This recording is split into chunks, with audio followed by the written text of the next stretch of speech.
Amazônia, a maior floresta tropical da Terra.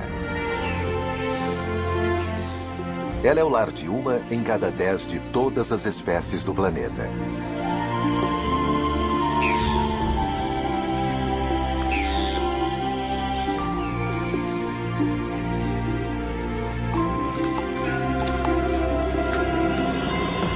Ela pode parecer um vasto paraíso tropical, mas esconde um lado mais cruel.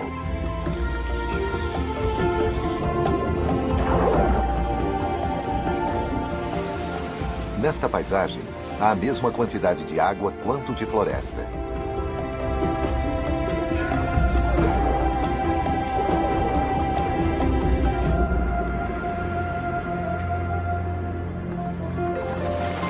E todos os anos, estes dois mundos colidem, quando a floresta se enche de água.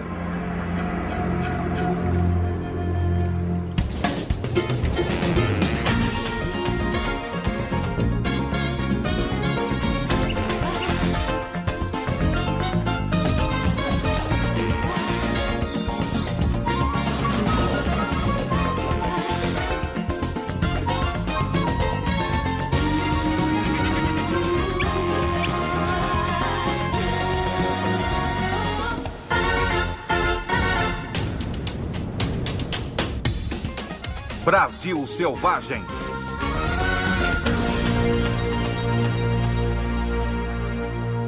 A Sombra do Gavião. A Amazônia é inimaginavelmente grande. Dentro deste espaço verde, um número enorme de animais luta para sobreviver. A cada manhã, bugios saúdam o dia. Eles estão anunciando seu domínio dessa parte da floresta. Mas seus chamados alertam um assassino perspicaz.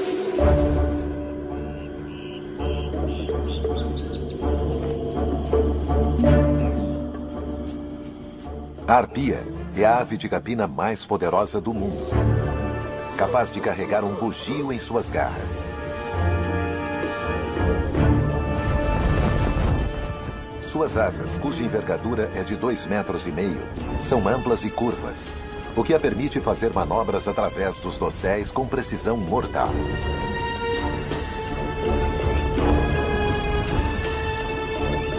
As pernas da arpia podem chegar a ter a espessura de punhos humanos e ela tem as maiores garras entre todas as aves de rapina. Ela é capaz de carregar uma presa com quase o mesmo peso que ela.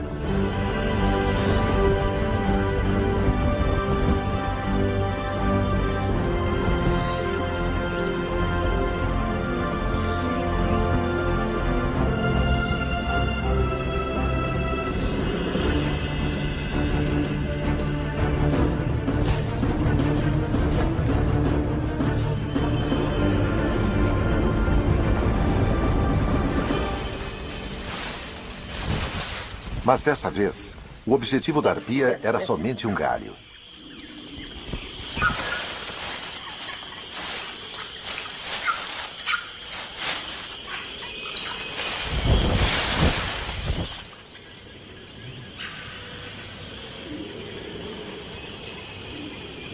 Os gamos são para ela levar para o ninho que fica nos galhos das árvores mais altas da floresta.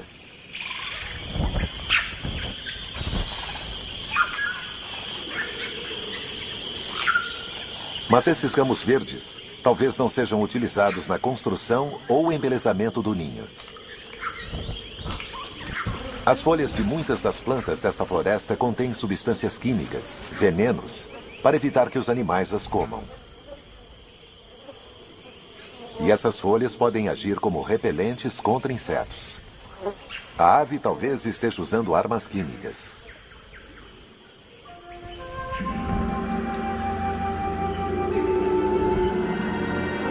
O verde uniforme da Amazônia esconde muitas diferenças. Há as florestas de terra firme nos solos mais altos e as florestas inundadas, ou várzea, ao longo de uma série de rios e lagos. Muitas das árvores estão engajadas em uma guerra secreta, onde elas usam substâncias químicas para sua proteção. Algo que os bugios gostariam de ter, principalmente contra os insetos.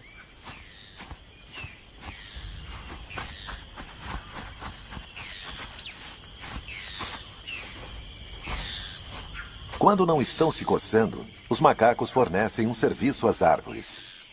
As figueiras oferecem frutos nutritivos e macios com sementes pequenas.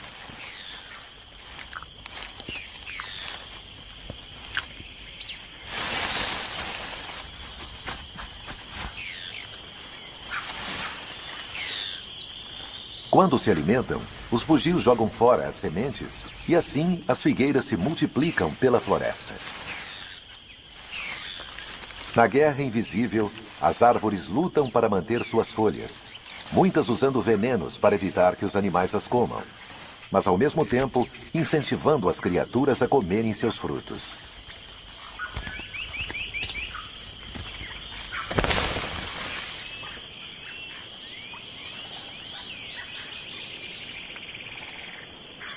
A maioria dos frutos é altamente nutritiva, e isso ajudou a mudar a vida sexual de um dos moradores daqui, o galo da Serra do Pará.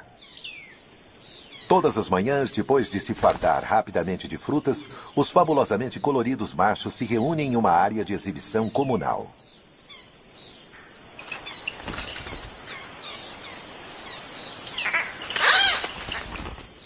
Cada macho é dono de um poleiro e de um pequeno pedaço de chão abaixo dele. É por serem abastecidos pelas frutas que os machos conseguem passar a maior parte do dia se exibindo. Eles competem entre si, tentando afastar outros machos de seus poleiros.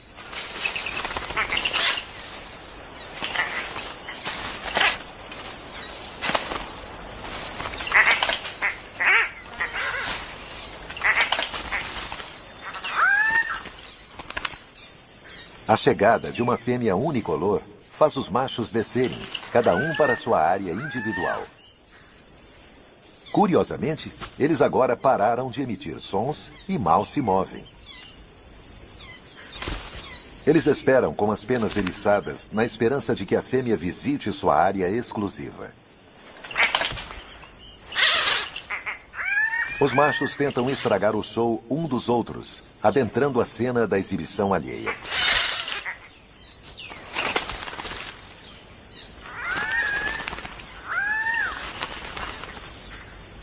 A fêmea observa e avalia a qualidade do que os machos têm a oferecer. Eles usam faixas iluminadas pelo sol para salientar seu esplendor.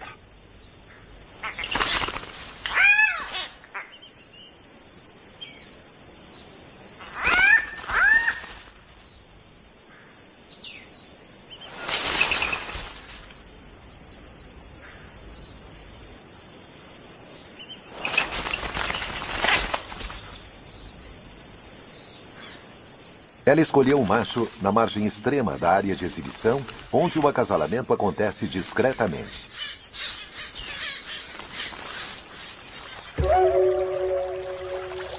As árvores oferecem frutos comestíveis como uma recompensa aos animais que espalham suas sementes, mas muitas se defendem com um escudo químico para evitar que suas folhas sejam comidas.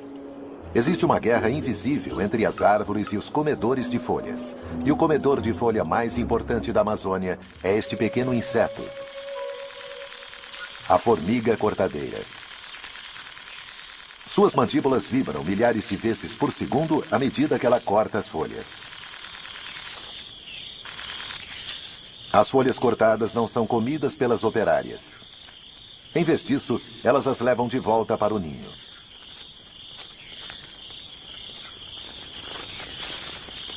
À medida que se deslocam, as formigas deixam uma trilha de odor para marcar o caminho. Esta substância química, um feromônio, é muito poderosa, e cada formiga consegue produzir apenas 1/bilionésimo de uma grama dele. Uma folha pode chegar a 20 vezes o peso da formiga, o equivalente a um ser humano carregando uma carga de 1 tonelada. Porém, mais surpreendente ainda, estes mini-hércules chegam a mais de 100 metros de seu ninho, o equivalente humano a uma caminhada de 24 quilômetros. Como se a carga não fosse o suficiente, formigas maiores sobem nas folhas nas costas das carregadoras para protegê-las de moscas parasitas.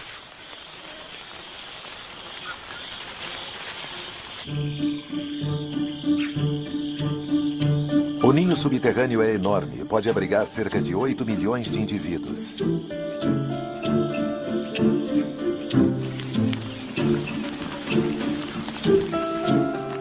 As folhas são levadas para uma câmara especial, onde uma classe diferente de formigas as corta em pedaços menores.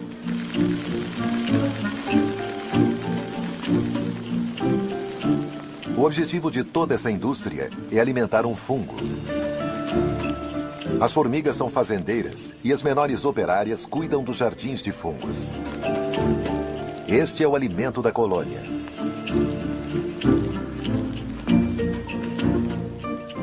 As formigas e os fungos dependem totalmente uns dos outros. Se as formigas trouxerem folhas envenenadas que não sejam adequadas aos fungos para o ninho, algo as avisará e então elas coletarão outras folhas. A rainha é uma gigante no mundo liliputiano. Ela chega a pesar 1.500 vezes mais do que as formigas jardineiras. Apenas ela produz os ovos que se transformarão nos muitos tipos de operárias. A colônia está sempre ocupada, escavando novas câmaras para cultivar mais fungos. O espólio é levado para fora e excluído.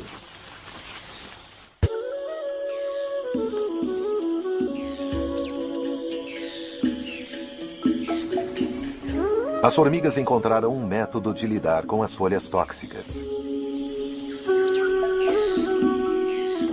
Outros animais encontraram maneiras diferentes de superar esse desafio. A mãe preguiça tem seu próprio método de encontrar folhas comestíveis.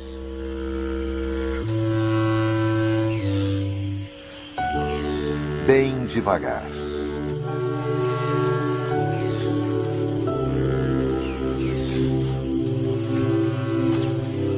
A razão da famosa letargia da preguiça é que folhas têm pouco valor nutricional.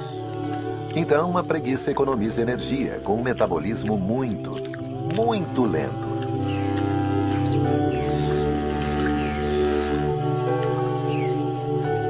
A preguiça usa seu apurado olfato para encontrar folhas com poucos agentes venenosos. E o filhote aprende com a mãe. O movimento denuncia a presa ao predador.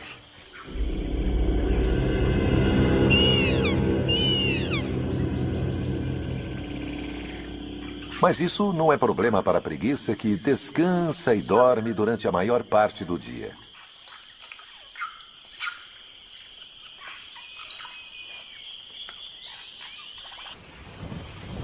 A agitação no ninho. O filhote da águia nasceu. A mãe fará a maior parte das tarefas do ninho, abrigando o filhote do feroz sol tropical.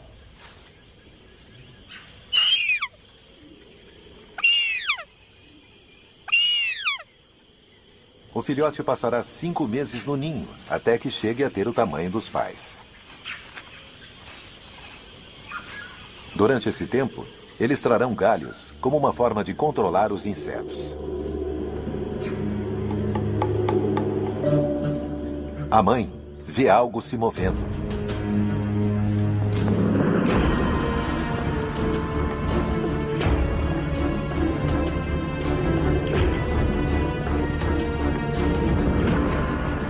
Não é a preguiça, é um bugio.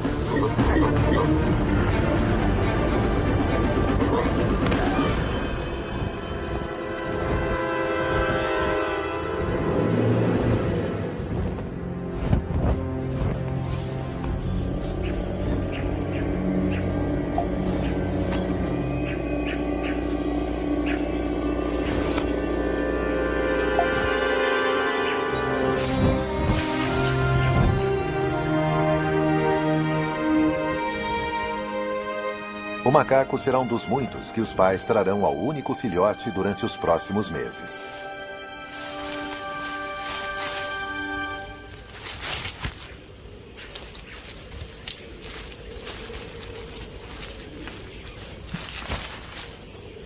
Apenas as maiores árvores na floresta conseguem suportar o enorme ninho da arpia. E uma das favoritas dessa ave é a castanheira. é um gigante da floresta e seus frutos também são enormes. Eles chegam a pesar 2 quilos e como a árvore chega a 50 metros de altura, os frutos têm um longo caminho na queda.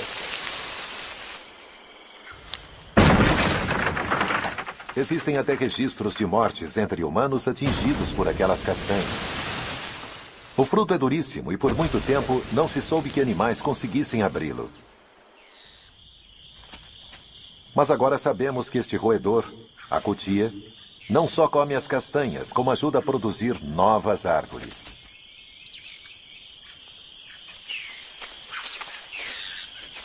Os incisivos afiados da cutia e suas poderosas mandíbulas rasgam o invólucro. Mas é preciso muita paciência e vigor antes que o roedor chegue às castanhas.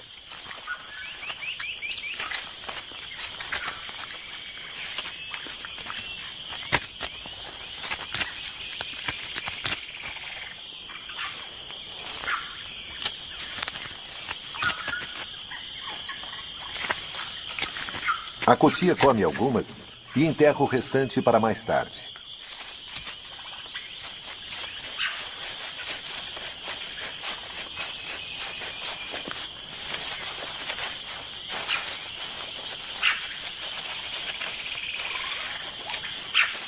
Para a sorte da castanheira, o animal não lembra onde está seu tesouro enterrado. E assim, na cutia, a castanheira tem um jardineiro bem pago que até ajuda a plantar suas sementes.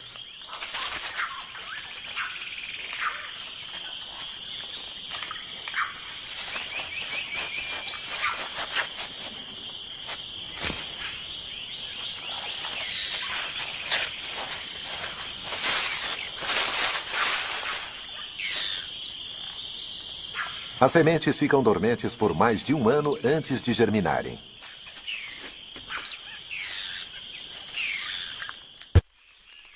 Existe outro animal que também recorre ao fruto da castanheira. Ele é um tipo de rã venenosa. É possível que essa rã obtenha suas toxinas das formigas e cupins que ela come, que por sua vez obtém seu veneno das folhas. A rã concentra o veneno e avisa isso aos outros através de suas cores brilhantes. A fêmea põe os ovos no chão úmido da floresta.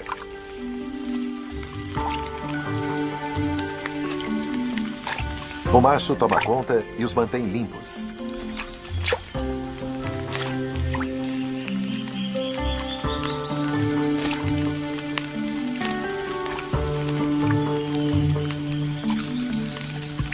Quando nascem, ele lhes dá carona.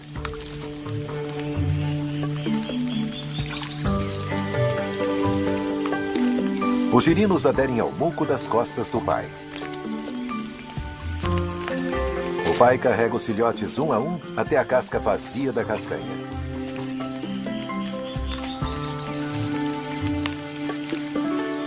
Ele verifica o lago em miniatura para ver se tem alimento bastante para seus filhotes.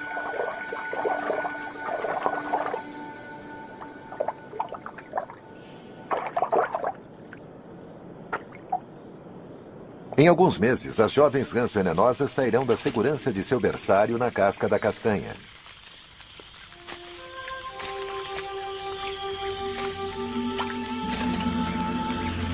A floresta amazônica é um lugar difícil onde viver. Não é um paraíso, pois está repleto de plantas venenosas e desagradáveis que seus habitantes precisam enfrentar. Os bugios precisam descansar e dormir durante horas, enquanto digerem as folhas que comeram.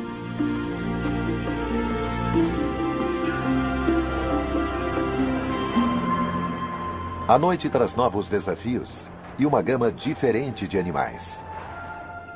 Criaturas que se escondem durante o dia. E há diferentes frutas para serem encontradas e consumidas.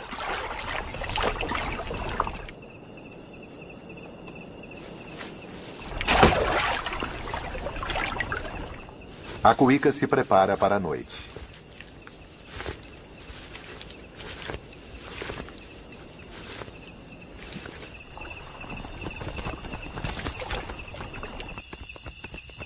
Ela é um onívoro, uma generalista, e usa seu olfato para encontrar alimento no mundo escuro. Mas ela precisa competir com morcegos frugívoros.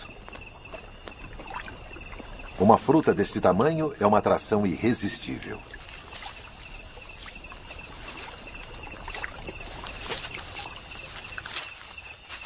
A cuíca precisa agir rápido se quiser afastar os morcegos famintos. Eles estão concentrados em se alimentar, mas precisam ter cuidado com a cuíca.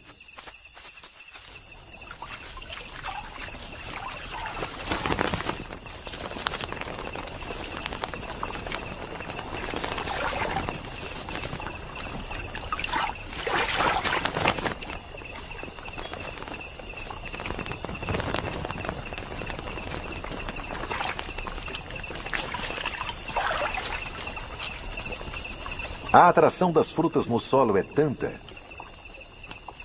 que quando a cuíca vai embora, os morcegos retornam.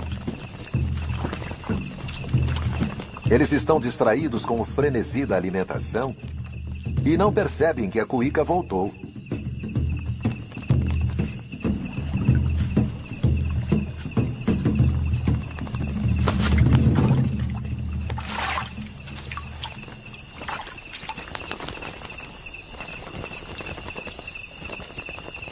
A Amazônia é um mundo onde muita coisa fica escondida, onde as árvores oferecem frutos enquanto defendem suas folhas. Um mundo de venenos, onde plantas e animais lutam em uma guerra invisível. Mas tanto para as plantas quanto para os animais, há um desafio enorme. O clima.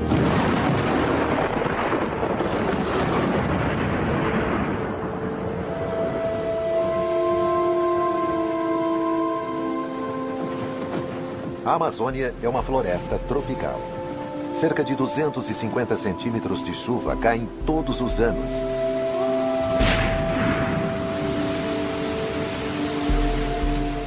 E a maior parte na estação das chuvas. As árvores e suas folhas têm um papel crucial no clima, pois metade da chuva que cai vem da própria floresta. As folhas liberam vapor de água naturalmente e depois formam as nuvens e retorna como chuva. As chuvas são perigosas para o filhote da arpia. Se ele ficar ensopado, poderá se resfriar e morrer. Essas são épocas perigosas para a mais poderosa ave de rapina da Terra.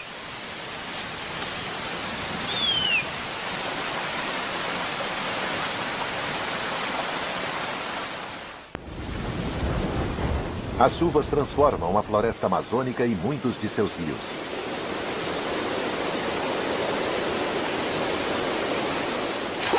A água aumenta o volume dos rios que agora começam a penetrar na floresta. As tempestades são tão intensas que a floresta se torna um mundo anfíbio. Na metade do caminho entre o ar e a água. As formigas cortadeiras estão com problemas. Suas trilhas de feromônios estão desaparecendo. E as coisas estão prestes a piorar.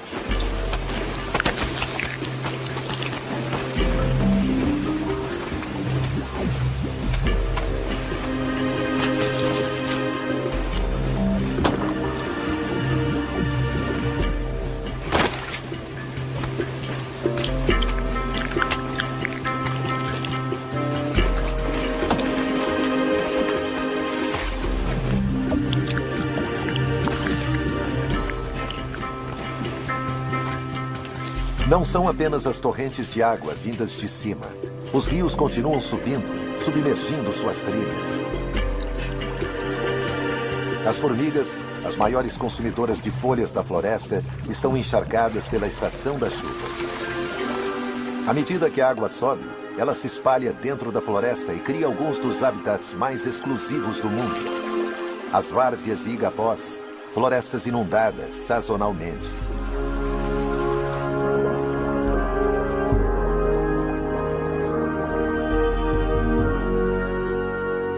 Quase 250 mil quilômetros quadrados de floresta estão sob as águas.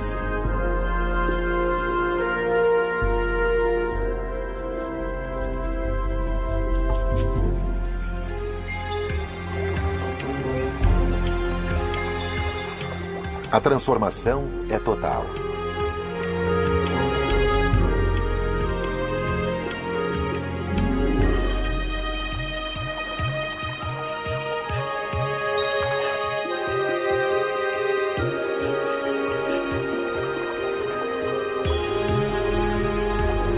Onde antes as aves faziam seu poleiro e as cutias se alimentavam, agora há novas oportunidades. Em seu auge, as enchentes podem alcançar mais de 20 quilômetros floresta dentro.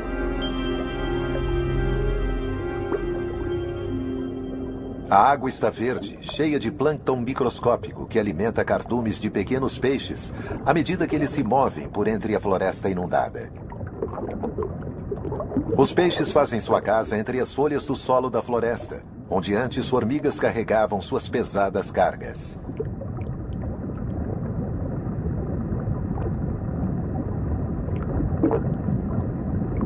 Este macho da espécie Rivulus é atraído por uma fêmea. Ela é maior e envia fortes sinais sedutores.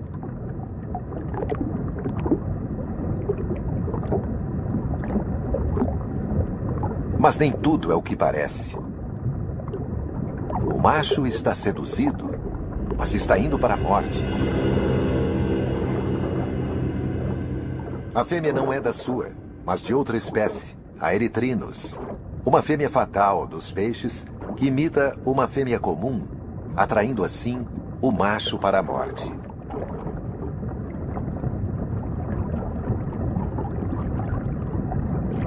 À medida que o nível da água sobe dentro da floresta, predadores maiores se movem com ele. A mata-mata fica na linha de frente à medida que a enchente avança por entre as árvores.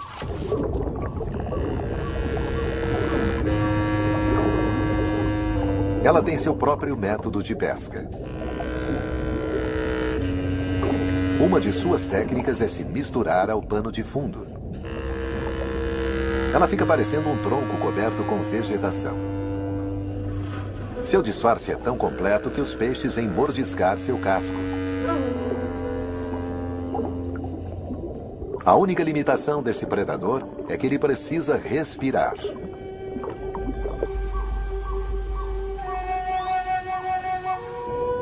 Isso restringe a mata-mata às margens mais rasas da enchente invasora.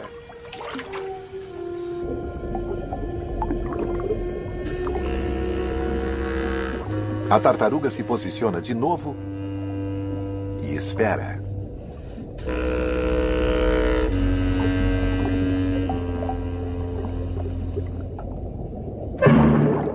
E depois explode em movimento.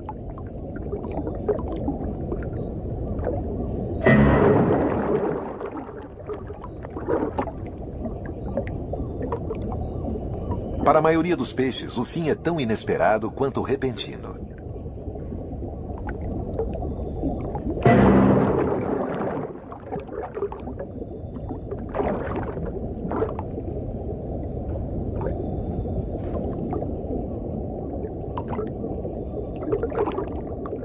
O nome brasileiro, mata-mata, pode se referir à habilidade da tartaruga de matar. Se for isso, é realmente muito apropriado.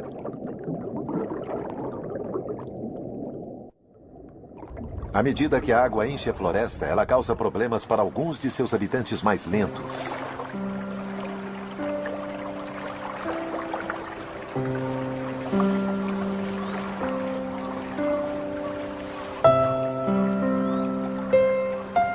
A preguiça enfrenta o novo desafio de ter que se mover de árvore em árvore à medida que procura folhas menos venenosas.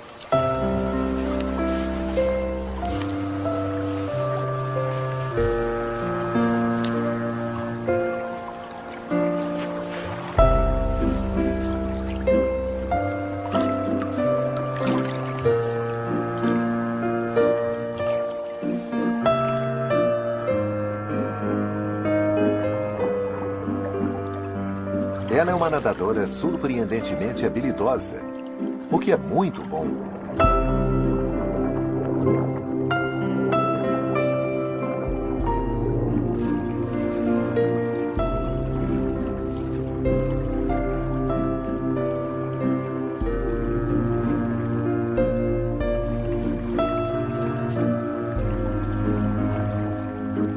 Mãe e filhote conseguem percorrer a nado, muito devagar, as curtas distâncias entre as árvores.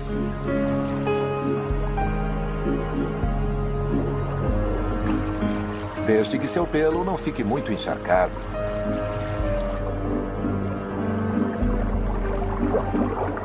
Curiosamente, o pelo molhado da preguiça pode ser uma bênção disfarçada, pois incentiva as algas verdes a crescerem, o que proporciona uma espécie de camuflagem.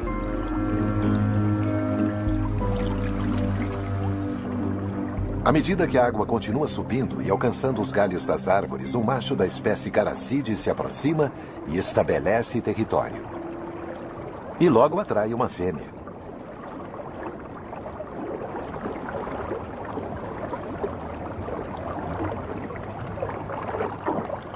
O macho vigia um trecho de água abaixo de um galho.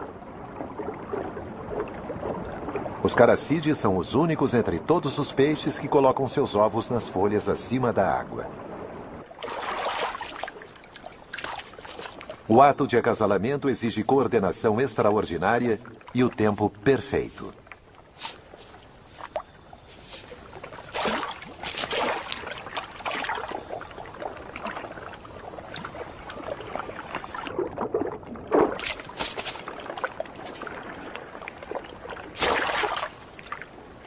A razão para toda essa precisão é que os ovos do peixe estão mais seguros em uma folha fora da água, longe das bocas famintas.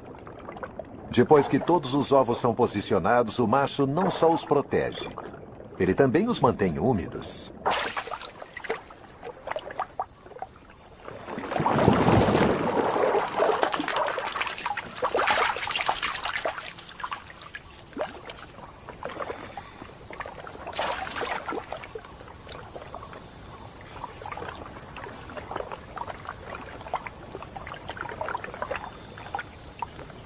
Os ovos se desenvolvem rapidamente e depois de 2 dias, os bebês estão prontos para eclodir.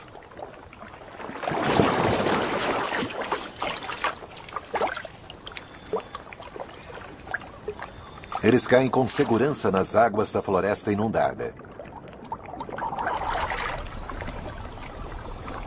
A água atingiu sua altura máxima, até 12 metros a mais do que na estação da seca. Mesmo assim, algumas árvores dão frutos nessa época, quando estão cercadas por hectares de água.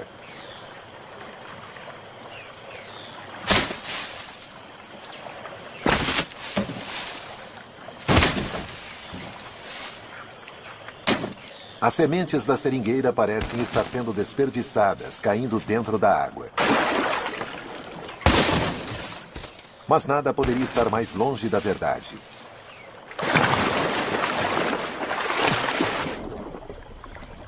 Este peixe nada por baixo da seringueira.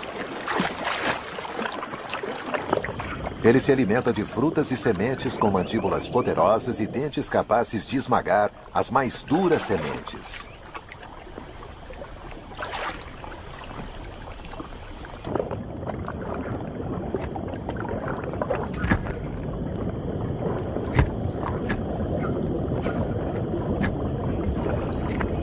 O estranho relacionamento entre peixe e árvore é mutuamente benéfico.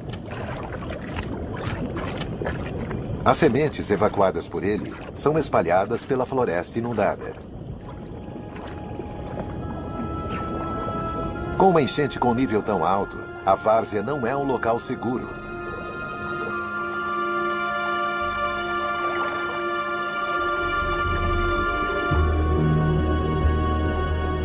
Pois o pirarucu, o maior peixe da Amazônia, espreita nessas águas. Este monstro pode chegar a 3 metros de comprimento. O pirarucu é um gigante estranho, pois ele vem à superfície a cada 10, 15 minutos durante sua caçada.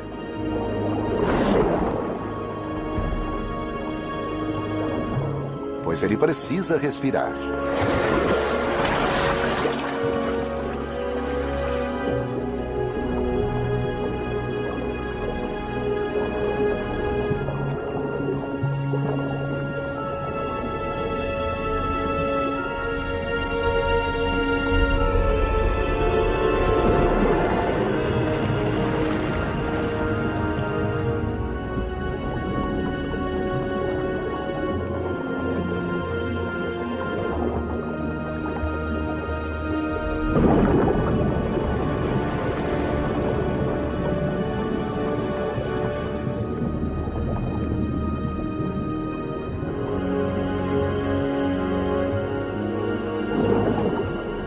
pirarucu é membro de uma família primitiva de peixes que persegue e aterroriza outros peixes desde a era dos dinossauros.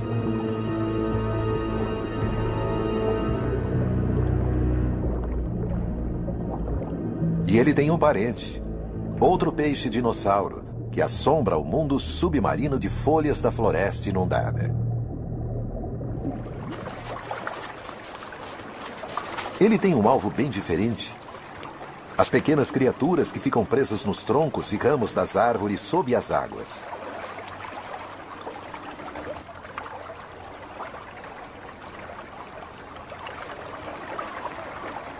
Com 1 metro de comprimento, o aruanã é menor que o pirarucu, mas não menos assustador. A enchente o atrai mais perto do topo das árvores e de suas presas.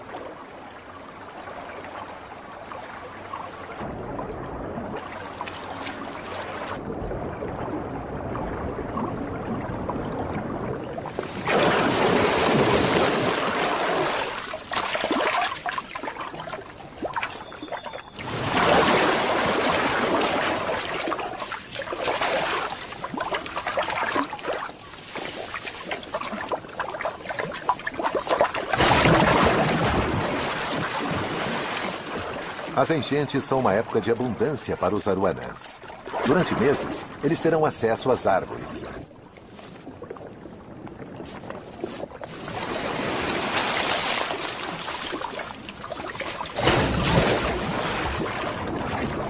Mas o que é bom, dura pouco. As águas começam a retroceder.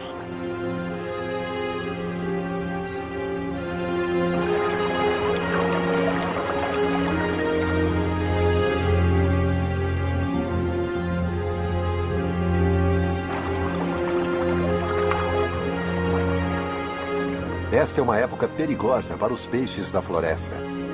É fácil ficar preso nessas poças, no solo da floresta.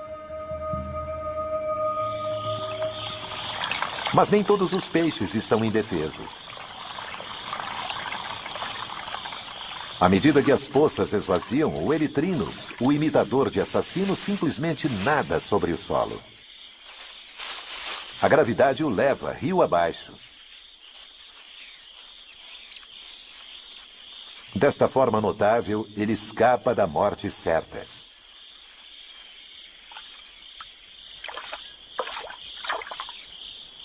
O Rivulus também tem uma estratégia de escape. Ele usa os poderosos músculos da cauda para se lançar no ar.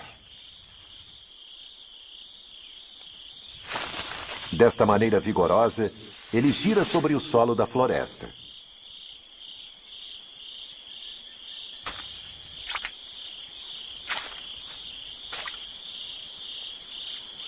E acaba chegando em águas permanentes.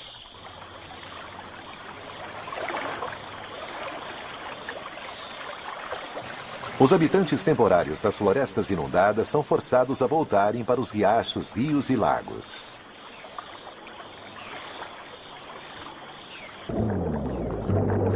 O papai pirarucu vigia seus filhotes. Eles nasceram quando as águas estavam altas e cresceram rapidamente na floresta inundada.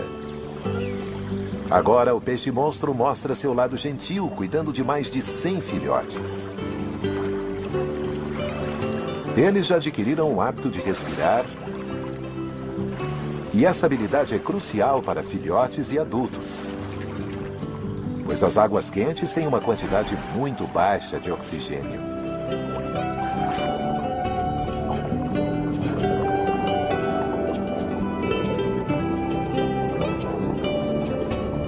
Os filhotes ficarão com o pai durante 3 meses. O macho secreta um feromônio na cabeça que mantém os filhotes perto dele.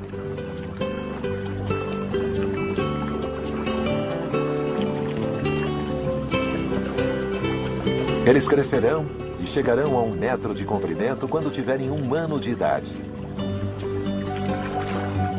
Poucos desses filhotes chegarão à fase adulta, mas os que chegarem se tornarão os maiores peixes de água doce da América do Sul. E os terrores da floresta inundada.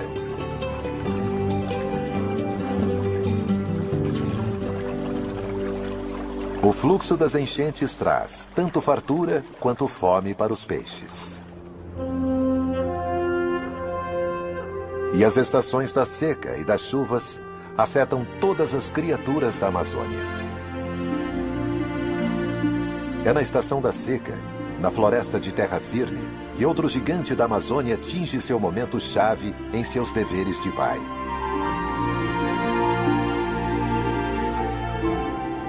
A arpia traz uma refeição para o ninho.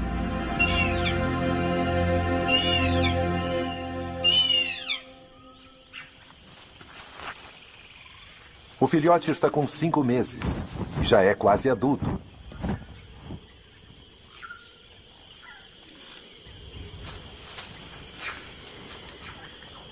Durante seu longo período no ninho, seus pais lhe trouxeram macacos e preguiças, colocaram folhas para afastar os insetos e o protegeram das chuvas.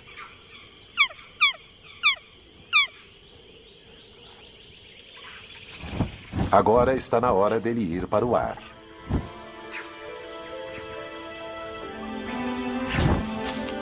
Mas antes, o filhote precisa fortalecer suas asas e músculos.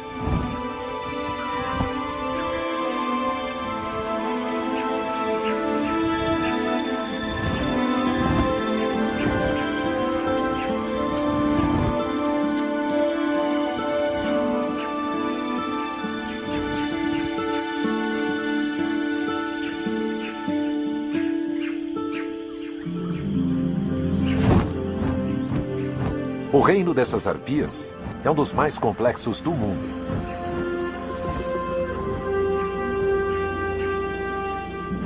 As árvores são a chave para a maioria de seus segredos. Elas guardam suas preciosas folhas com venenos. E essas mesmas folhas liberam vapor d'água, que por sua vez produz as nuvens que alimentam as mais notáveis enchentes da Terra. Versão Marshmallow São Paulo.